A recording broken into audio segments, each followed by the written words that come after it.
इस कहानी की शुरुआत में हमें बहुत सारी बर्ड को दिखाया जाता है जो एक लेडी की वजह से बिखरे कुकीज को खाने के लिए आई थी। तभी वहाँ पर रोबोट नाम का चिड़ा आकर सभी को कहता है कि मुझे अपने बच्चे के लिए थोड़ा कुकीज लेकर जाना है, इसीलिए थोड़ा बचा लेना। मगर लेट होने की वजह से उसे कुछ नहीं मिलता।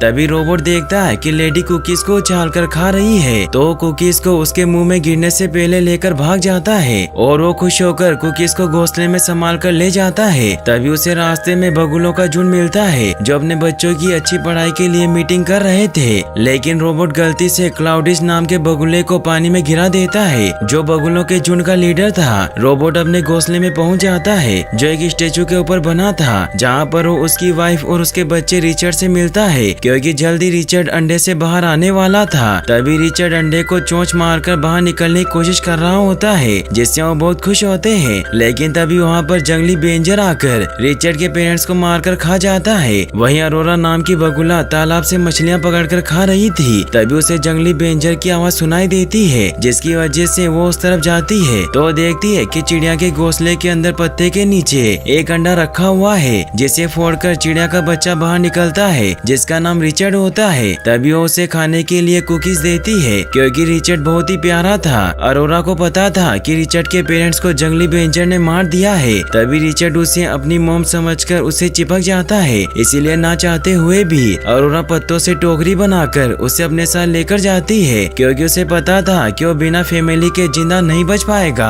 रिचर्ड बहुत खुश होता है। अरोरा अपने घर पर पहुंच जाती है जहां पर उसका बेटा मैक्स खाने के लिए मछली का इंतजार कर रहा था। तभी वहां पर उसका पति क्लाउडी जाकर उन्हें कहता है कि आज एक चिड़िया की वजह से मेरी बेइज्जती हो गई क्योंकि उसकी वजह से मैं पानी में गिर गया था। और वो खाने के लिए टोकरी को खोलता है लेकिन उसके अंदर रिचर्ड को देखकर नीचे गिर जाता है और अरोरा पर गुस्सा करता है क्योंकि रिचर्ड उसके साथ मस्ती कर रहा था। क्लाउडिज अरोरा से पूछता है कि ये चिड़िया का बच्चा यहाँ कैसे आ गया, तो अरोरा रिचर्ड को मैक्स के साथ खेलने के लिए भेजकर क्लाउडिज को बताती है कि मुझे रिचर्ड एक घोंसले में मिला था जो बिल्कुल तबाह हो चुका है, जिसकी वजह से उसके पेरेंट्स रिचर्ड के साथ नहीं थे, इसीलिए मैं उसे अपने साथ लेकर आ गई। जिस पर क्लाउडिज कहता है कि तुम्हें इसे वापस छोड़कर आना होगा क्योंकि हमारे साथ नहीं रह सकता।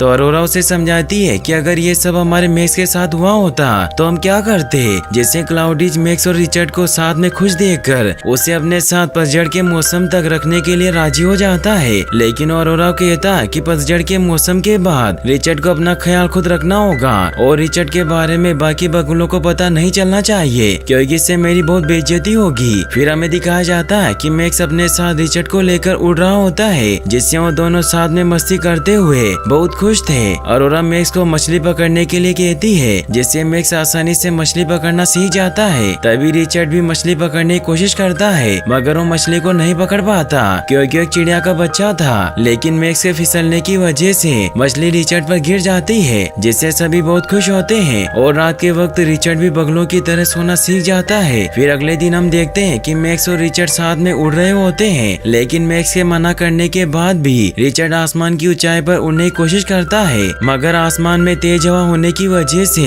वो नीचे गिरने लगता है। तो मैक्स उसे नीचे गिरने से बचाता है जिससे वो मस्ती करने लग जाते हैं और वो एक दूसरे के साथ बहुत खुश थे। तभी उन्हें उनके डेट बुलाते हैं तो उनके पास जाते हैं। अरोरा रिचर्ड को अपने बेटे मैक्स की तरह प्यार करती थी जिसकी वजह से वो बहुत उदास हो जाती है क्योंकि पतझड़ का मौसम स्टार्ट होने की वजह से कल सभी बगुले अफ्रीका जाने वाले थे, इसीलिए वो क्लाउडी से कहती है कि मैं रिचर्ड को उठाकर अपने साथ अफ्रीका लेकर चल सकती हूँ। जिस पर क्लाउडी उसे समझाते हुए कहता है कि हमें सर्दियों की वजह से अफ्रीका के लिए निकलना होगा, जिसकी वजह से हम अपने साथ रिचर्ड को लेकर नहीं चल सकते क्योंकि वो आसमान की ऊंचाई पर नहीं उड़ पाएगा, इसीलिए हमें उसे यहीं छोड़कर जाना होगा। और तुम बहुत अच्छी माँ हो क्योंकि तुमने रिचर्ड के लिए वो सब कुछ किया जो इसकी असली माँ को करना चाहिए था। तभी मैक्स और रिचर्ड वहाँ जाते हैं तो क्लाउडिज कहता है कि अब हमारे चलने का समय हो चुका है, जिसके लिए आज मीटिंग का आयोजन किया गया है जिसमें रिचर्ड को छोड़कर सभी को चलना है, इसीलिए वो सभी रिचर्ड को वहीं छोड़कर चले जाते हैं जिससे रिचर्ड बहुत उदास हो जाता है क्योंकि वो कभी अकेला नहीं रहा था। इसीलिए रिचर्ड उनके पीछे जाकर चिपके से उनकी बातें सुनता है जहाँ सर्दियों की वजह से सभी बगुले अफ्रीका के ग्रेट लैंड पर माइग्रेट होने का प्लान बना रहे थे क्योंकि पतझड़ शुरू हो चुका था। लेकिन तभी रिचर्ड पत्थर टूटने की वजह से बगुलों के बीच में गिर जाता है और सभी बगुले उसे देखकर हैरान हो जाते हैं क्योंकि वो क्लाउडिज को डेड रिचर्ड और अरोरा को मॉम कह रहा था, जिसकी वजह से सभी बगुले उनका मजाक उड़ाते हैं। इसीलिए क्लाउडिज रिचर्ड को समझाता है कि तुम सिर्फ एक चिड़िया के बच्चे हो, इसलिए तुम हमारे साथ नहीं चल सकते। लेकिन रिचर्ड उनकी बातों पर विश्वास नहीं करता, क्योंकि वो बचपन से बगुलों के बीच पला बड़ा था, इसीलिए उसे लगता था कि वो भी एक बगुला है। तभी अरोरा रिचर्ड को अपने साथ लेकर जाती है ताकि वो रिचर्ड को उसका घर दिखा सके, क्योंकि अब उसको सच्चाई बताने का सही वक्त आ गया था। अरोरा उसे बताती है कि तुम मुझे इस चिड़िया के घोंसले में मिले थे और तुम्हारे पेरेंट्स यहाँ नहीं थे, इसीलिए मैं तुम्हें अपने साथ ले गई, क्योंकि मैं नहीं चाहती थी कि तुम अकेले रहो। लेकिन उनकी बात नहीं मानता, तो उसे समझाने की कोशिश करती है कि तुम अफ्रीका तक नहीं उड़ सकते, क्योंकि तुम सिर्फ चिड़िया के बच्चे हो। जिस पर रिचर्ड उन्हें कहता है कि मैं अभी छोटा हूँ, जिसकी वजह से मेरे पंख और चोंच छोटी है, लेकिन बड़ा होने के बाद मैं भी आपकी तरह ही ताकतवर बनूंगा। ये कहकर रिचर्ड अपनी फुल ताकत से उड़ता हुआ बगुलों के झुंड को पीछे छोड़ देता है, जिससे वो बहुत खुश होता है। फिर हम देखते हैं कि मैक्स अपने डेड को रिचर्ड को यहीं पर छोड़ने के लिए मना करता है, क्योंकि रिचर्ड मैक्स से अच्छे तरीके से उड़ सकता था। तो उसके डेड उसे समझाने की कोशिश करते हैं कि चिड़िया माइग्रेट नहीं करती, इसीलिए अगर हम रिचर्ड को अपने साथ ले गए तो तेज हवा होने की वजह से उसकी जान जा सकती है, जिससे मैक्स बहुत उदास हो जाता है। तभी वहाँ रिचर्ड आकर बताता है कि मैं आप सभी से पहले अफ्रीका पहुँच जाऊंगा। फिर वो सभी सो जाते हैं, क्योंकि कल उन्हें अफ्रीका के लिए निकलना था। अगली सुबह मौसम चेंज हो जाता है, क्योंकि पतझड़ का सीजन चालू हो गया था, जिसकी वजह से रिचर्ड को बहुत ठंड लग रही थी। तो अरोरा उसे पत्ते से ढक देती है ताकि वो ठंड से बच पाए। उसके बाद वो सभी अपने झुंड के साथ अफ्रीका जाने के लिए निकल जाते हैं। तभी वहाँ बारिश होना शुरू हो जाती है, जिससे रिचर्ड उठकर अपने मॉम डैड को ढूंढता है और अपने पेरेंट्स के पीछे जाने की कोशिश करता है। लेकिन मौसम ज्यादा खराब होने की वजह से वो नीचे गिरकर बेहोश हो जाता है। तभी उसे ओल्गा नाम की उल्लू होश में लेकर आती है, जो एक इमेजिनेशन दोस्त से बातें करती थी। रिचर्ड उसे देखकर डर जाता है, जिससे वो छिपने की कोशिश करता है, मगर वो एक अच्छी उल्लू थी, जिसकी वजह से वो दोनों दोस्त बन जाते हैं। रिचर्ड उसे बताता है कि मैं अफ्रीका जाना चाहता हूँ, क्योंकि मेरी फैमिली यहाँ से माइग्रेट करके अफ्रीका जा रही है और मैं छोटा बगुला हूँ, जिसकी वजह से वो मुझे अपने साथ लेकर नहीं गए। और उसकी अजीब हरकतों की वजह से ओल्गा रिचर्ड को पागल समझती है। फिर रिचर्ड साउथ डायरेक्शन की तरफ जाने की कोशिश करता है, क्योंकि अफ्रीका उसी दिशा में मौजूद था। लेकिन तभी बहुत सारे चमगादड़ आकर उसे मारकर खाने की कोशिश करते हैं। ये देखकर ओल्गा उसे बचाकर भागती है, लेकिन चमगादड़ उनका पीछा नहीं छोड़ते, इसीलिए ओल्गा उन्हें घरों की लाइट्स के पास लेकर जाती है, जिससे वो दोनों चमगादड़ से बच जाते हैं, जिससे वो दोनों बहुत खुश होते हैं। रिचर्ड ओल्गा से कहता है कि मुझे तुम्हारी मदद की जरूरत है, क्योंकि तुम रात में अच्छी तरीके से देख सकती हो, इसीलिए तुम्हें सुबह तक मुझे रास्ता दिखाना होगा, ताकि मैं जल्दी ही अपने पेरेंट्स के पास पहुंच जाऊं। तभी ओल्गा अपने इमेजिनेशन फ्रेंड की वजह से उसकी मदद करने के लिए तैयार हो जाती है, इसीलिए वो साथ में उड़ते हुए साउथ डायरेक्शन की तरफ निकल जाते हैं। वही सभी बगुले अफ्रीका की तरफ बढ़ रहे होते हैं, लेकिन मैक्स अपने भाई को बहुत मिस कर रहा था, क्योंकि वो हमेशा साथ में खेलते थे,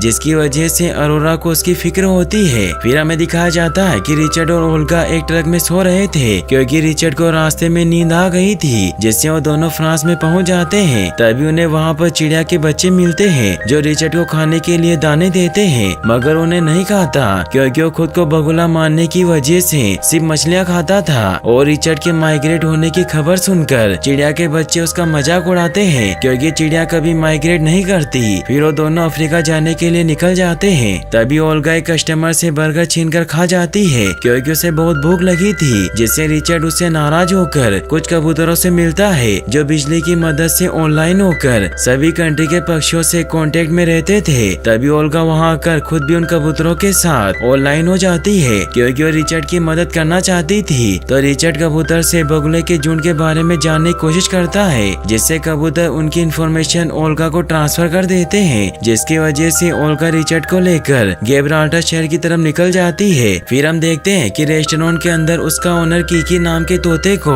सॉन्ग गाने के लिए टॉर्चर कर रहा था, क्योंकि वो रेस्टोरेंट के लिए कस्टमर बढ़ाना चाहता था। ओनर के जाने के बाद कीकी अपनी चालाकी से रिमोट की मदद से टीवी में सॉन्ग चालू कर देता है, क्योंकि कीकी का सन रेमो फेस्टिवल में सॉन्ग गाने का सपना था, जिससे कीकी बहुत खुश होता है। मगर ओनर वापस आकर टीवी को बंद कर देता है, जिससे वो काफी उदास हो जाता है और वो पिंजरे से बाहर निकलने की कोशिश करता है, क्योंकि सन रेमो शहर की ट्रेन कुछ ही देर में रवाना होने वाली थी। इसीलिए वो मदद के लिए आवाज लगाता है, जिससे रिचर्ड और ओल्गा वहां आकर उसे कहते हैं कि हमें गिब्राल्टर शहर शहर जाना है। तो कीकी उनसे झूठ बोलता है कि मुझे भी शो में सॉन्ग गाने के लिए गिब्राल्टर शहर जाना है। इसके लिए मुझे जल्दी पिंजरे से बाहर निकलना होगा क्योंकि गिब्राल्टर शहर की ट्रेन जा रही है। तो उसे पिंजरे से बाहर निकाल देते हैं क्योंकि रिचर्ड भी उसके साथ जाकर अपनी फैमिली से मिल सकता था। लेकिन कीकी को उड़ने से बहुत डर लगता था, इसीलिए ओल्गा रेस्टोरेंट के ओनर से उसे बचाकर ट्रेन में लेकर जाती है। तभी कीकी देखता है कि हम दूसरी ट्रेन में घुस गए हैं, इसीलिए वो तेजी से उड़कर सनरेमो शहर की ट्रेन के अंदर जाते हैं। लेकिन रिचर्ड और ओल्गा को लगता है कि वो गिब्राल्टर शहर की ट्रेन में जा रहे हैं। वही हमें बगुलों के झुंड को दिखाया जाता है जहाँ क्लाउडिज मौसम खराब होने पर भी तेजी से अपने झुंड को साथ में लेकर उड़ रहे थे क्योंकि उन्हें जल्दी अफ्रीका पहुंचना था। तभी मैक्स अपने डेट से कहीं रुकने को कहता है क्योंकि वो बहुत थक चुका था, लेकिन उसकी बात नहीं सुनते क्योंकि वो जानते थे कि अगर हम कहीं रुक गए तो ठंड सहन नहीं कर पाएंगे। इसीलिए वो बादलों के ऊपर उड़ते हैं ताकि ठंड से बच सके। वहीं रिचर्ड अपने दोस्तों को अपने साथ हुई घटनाओं के बारे में बताता है तो ओल्गा भी उन्हें बताती है कि जब मैं छोटी थी तब सभी फैमिली मेंबर मुझसे नफरत करते थे क्योंकि मैं बहुत मोटी थी, जिसकी वजह से मैं अपने घर के अंदर नहीं जा पाती थी, जिससे मुझे अपनी फैमिली से दूर रहना पड़ा। तभी मुझे ओलेग मिला जो हमेशा मेरे साथ रहता है, जिससे वो बहुत खुश होती है। लेकिन कीकी उसका मजाक उड़ाता है क्योंकि ओलेग सिर्फ उसकी इमेजिनेशन थी, जिससे वो नाराज हो जाती है। इसीलिए रिचर्ड उसे कहता है कि मैं तुम्हारी फीलिंग समझ सकता हूँ। तभी कीकी को पता चलता है कि कल सुबह वो सनरेमो शहर पर पहुँच जाएंगे, लेकिन उन्हें झूठ बोलता है क्योंकि उन्हें इंसानी लैंग्वेज समझ नहीं आती थी, जिसकी वजह से वो दोनों उस पर विश्वास कर लेते हैं। उसके बाद सभी सो जाते हैं। अगली सुबह कीकी उन्हें वहीं छोड़कर शो में जाने के लिए निकल जाता है, लेकिन तभी एक आदमी रिचर्ड और ओल्गा को ट्रेन से बाहर भगाता है, जिससे वो दोनों स्टेशन से बाहर आ जाते हैं। तभी कुछ क्रू उन्हें मिलते हैं जिनसे रिचर्ड को पता चलता है कि कीकी ने उनके साथ धोखा किया है क्योंकि वो इटली के सैन रेमो शहर में आ गए थे, जिससे गुस्सा होकर रिचर्ड वहाँ से उड़ जाता है। तभी ओल्गा रिचर्ड को समझाने की कोशिश करती है कि तुम्हें अपने बारे में पता होना चाहिए क्योंकि तुम समुद्र को पार करके अफ्रीका नहीं पहुंच सकते, जिससे उन दोनों के बीच बहस हो जाती है। इसीलिए रिचर्ड ओल्गा को वहीं छोड़कर चला जाता है। तभी ओल्गा का दोस्त जो उसकी इमेजिनेशन था वो गायब हो जाता है क्योंकि उसे लगता था कि उसे नाराज हो गया है, जिससे ओल्गा बहुत परेशान होकर उसे ढूंढने लगती है। फिर हमें दिखाया जाता है कि सैन रेमो शहर की खूबसूरत लेडी अपने पार्टनर के साथ शो के अंदर जाती है। तभी उसके पीछे कीकी भी जाने की कोशिश करता है, मगर उसे अंदर नहीं जाने दिया जाता क्योंकि सभी पक्षियों को छत पर बुलाया गया था। इसीलिए कीकी बड़ी मुश्किल से छत पर जाता है जहाँ पर सभी पक्षी अपना नाम सॉन्ग गाने के लिए रजिस्टर करवा रहे थे। और वहीं रिचर्ड बगुले के घोंसले में आकर उन्हें आवाज लगाता है, मगर वहाँ पर कोई नहीं था, जिससे वो बहुत उदास हो जाता है। ओल्गा अपने दोस्त को ढूंढ रही थी, तभी उसे ऑनलाइन एंजॉय कर रहे दो कबूतर मिलते हैं, जिनसे वो अपने दोस्त के बारे में पूछती है, मगर वो ओल्गा को बताते हैं कि तुम बहुत पॉपुलर हो चुकी हो, इसीलिए अपने दोस्त को ढूंढने के लिए ऑनलाइन हो जाती है। उसे बहुत सारी फ्रेंड रिक्वेस्ट आई थी, जिससे वो बहुत खुश होती है और ऑनलाइन रहकर खूब एंजॉय करती है। वही कीकी शो में सॉन्ग गाने के लिए तैयार हो चुका है। तभी वो देखता है कि उसका सॉन्ग कोई दूसरी पेरेंट गा रही थी, जिसे वो रोकने की कोशिश करता है, मगर उसे नहीं रोक पाता, जिससे वो बहुत ज्यादा निराश होकर रोने लग जाता है। इसीलिए अफ्रीका जाने के लिए एक बोट में बैठ जाता है। तभी उसे पता चलता है कि रिचर्ड समुद्र को पार करके अफ्रीका के लिए उड़ान भर रहा है, इसीलिए उसे बचाने के लिए चाहता है। तभी वो देखता है कि ओल्गा ऑनलाइन खूब एंजॉय कर रही है, तो मदद के लिए उसके पास जाता है, लेकिन उसकी नहीं सुनती। इसीलिए वो केबल निकाल कर ओल्गा को बताता है कि हमें रिचर्ड को बचाना होगा क्योंकि वो समुद्र के रास्ते अफ्रीका जा रहा है, मगर वो तेज हवाओं के बीच नहीं उड़ सकता।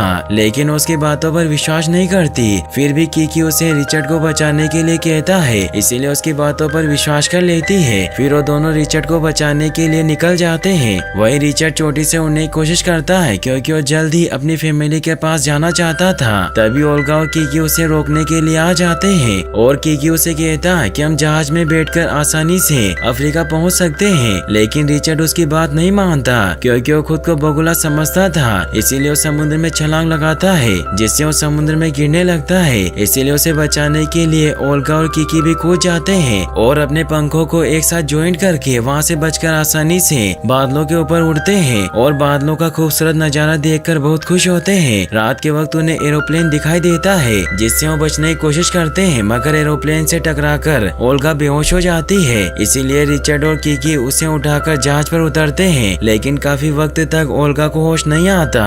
तो कीकी उसे होश में लाने की फुल कोशिश कोशिश करता है मगर ओल्गा होश में नहीं आती। तभी वो दोनों ओल्गा को बचाने के लिए ओल्गा की इमेजिनेशन ओलेग से रिक्वेस्ट करते हैं कि तुम ओल्गा की मदद कर सकते हो जिससे ओल्गा बच जाएगी। तभी ओल्गा होश में आकर खुद के पास ओलेग को महसूस करती है और उससे बातें करने लग जाती है जिससे वो सभी बहुत खुश होते हैं। उसके बाद किकी रिचर्ड को बताता है कि जहाज अफ्रीका जा रहा है जिसकी वजह से हम बड़ी आसानी से तुम्हारी फैमिली के पास पहुंच जाएंगे। और अब रिचर्ड को एहसास हो चुका था कि वो बगुला नहीं है, इसीलिए वो कहता है कि क्या मुझे मेरी फैमिली अपना लेगी। जिस पर किकी कहता है कि अगर तुम्हारी फैमिली ने तुम्हें नहीं अपनाया तो तुम हमारे साथ रह सकते हो। फिर हम देखते हैं कि सभी बगुले बहुत थक चुके थे, इसीलिए वो धूप कम होने तक बंजर जमीन पर रुककर आराम करते हैं, लेकिन उन्हें बहुत प्यास लगी थी। तभी एक डग आकर उन्हें बताता है कि इंसानों ने नदी पर बांध बना दिया है जिससे यहाँ की नदी का पानी सूख गया, लेकिन तुम्हें टेंशन लेने की कोई जरूरत नहीं है क्योंकि मैं तुम्हें पानी के गड्ढे के पास लेकर जा सकता हूँ।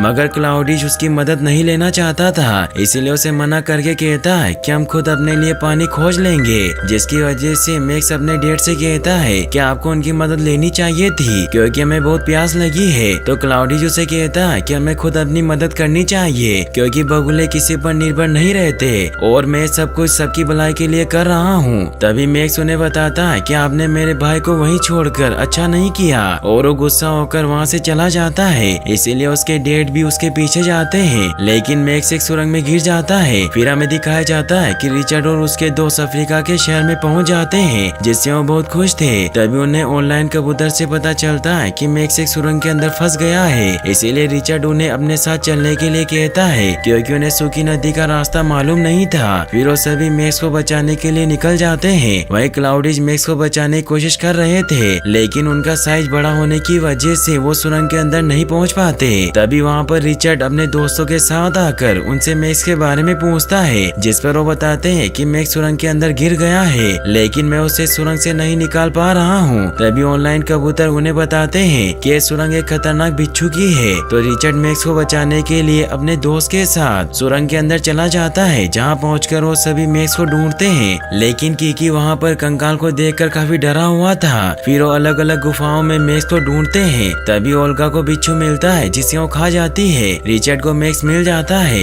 जिससे एक दूसरे से मिलकर बहुत खुश होते हैं। लेकिन किकी को बहुत सारे कीड़े मिलते हैं जिससे वो डरकर भागता है। तभी वहाँ पर जंगली बेंजर आकर रिचर्ड को खाने लगता है, तो उसे बचाने के लिए किकी उसके सामने डांस करते हुए सॉन्ग गाता है, तो बेंजर डांस की वजह से नाचने लगता है। तभी रिचर्ड बचकर निकल जाता है और अपने दोस्तों को कहता है कि मैक्स को यहाँ से बचाकर जल्दी से बाहर निकाल लो ताकि उसकी जान बच सके। इसीलिए वो दोनों उसे अपने साथ लेकर जाते हैं, लेकिन रास्ता बंद होने की वजह से मैक्स सुरंग को खोदता हुआ अपने डैड को आवाज लगाता है जिससे वो तीनों बच जाते हैं। लेकिन रिचर्ड अभी भी बेंजर से बचने की कोशिश कर रहा था। तभी रिचर्ड अपनी चालाकी से बेंजर से इस सुरंग को नष्ट करवा देता है जिससे बेंजर मलबे के नीचे दबकर मर जाता है और रिचर्ड दूसरी सुरंग के रास्ते को खोदकर वहाँ से बाहर आ जाता है, जिसे देखकर सभी बहुत खुश होते हैं। तभी उसके डैड उससे अपनी गलती की माफी मांगकर अपनी फैमिली में हमेशा के लिए शामिल कर देते हैं। रिचर्ड सभी को अपने साथ ग्रेडलैंड लेकर जाता है जिससे सभी बहुत खुश होते हैं और यहीं पर इस मूवी की हैप्पी एंडिंग हो जाती है।